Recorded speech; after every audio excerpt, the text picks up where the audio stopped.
So not a lot of you probably have access to Elon Musk's X/Twitter Grok 2 model.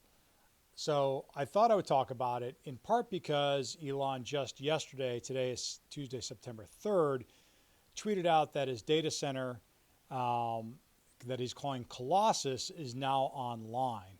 And if you know anything about data centers and GPUs, basically he said Grok 2 is trained on something like 15,000 GPUs, and Colossus is going to have upwards of 200,000, which is kind of astonishing. That being said, I figured most of you are used to using ChatGPT, OpenAI.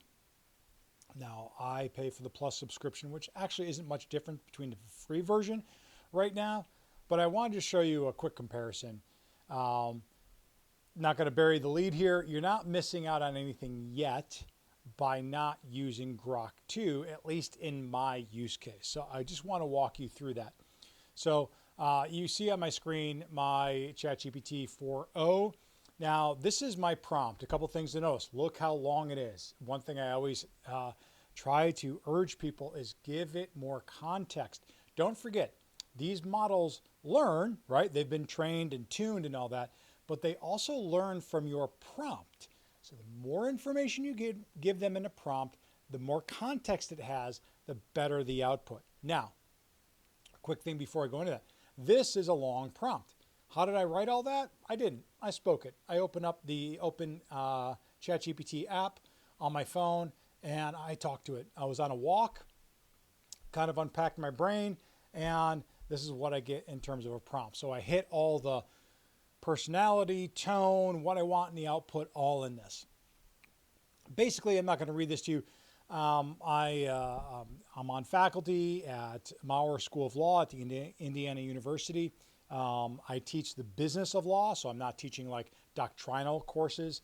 I teach about how to design legal practices, the economic model of legal services and law firms, how to think like an entrepreneur, how to build small firms, so on and so forth.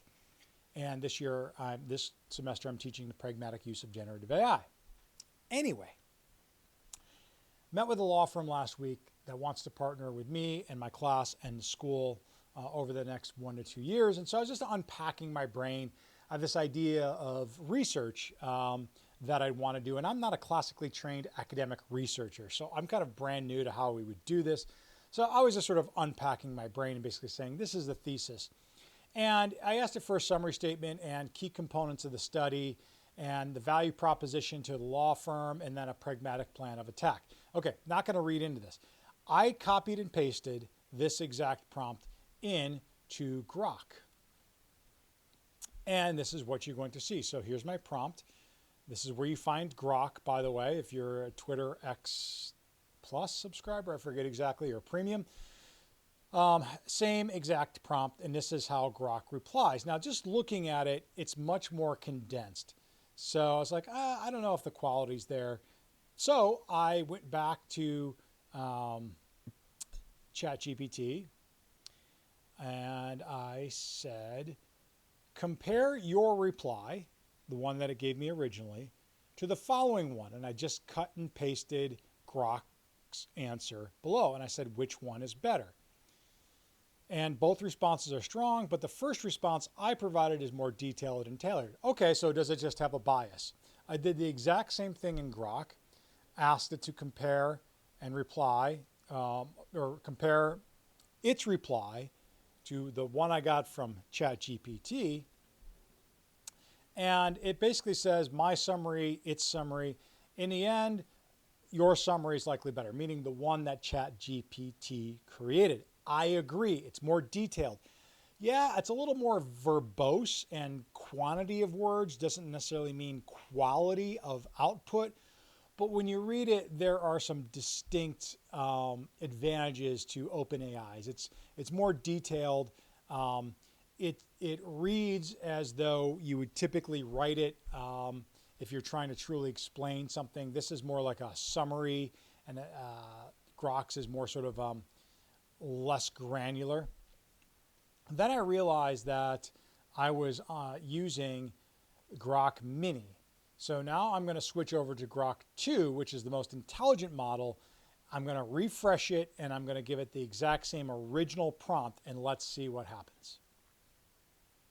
So Grok2 is running. It's much slower than the mini version. I'm trying to read it as I go about. It's still not as detailed or as granular, but it's better than Grok Mini. It's definitely select. I mean, look at it. It is still going like this. We haven't seen this measure of performance in a long time. So I would say that you're not missing anything yet in terms of quality of response. OpenAI still has the edge. The one thing that is helpful, not necessarily in this use case, but Grok does give you links to things, obviously on X, that relate to your topic. So it's a good way of getting news or resources that you could reference if you're doing that kind of work. So again, very, very helpful indeed.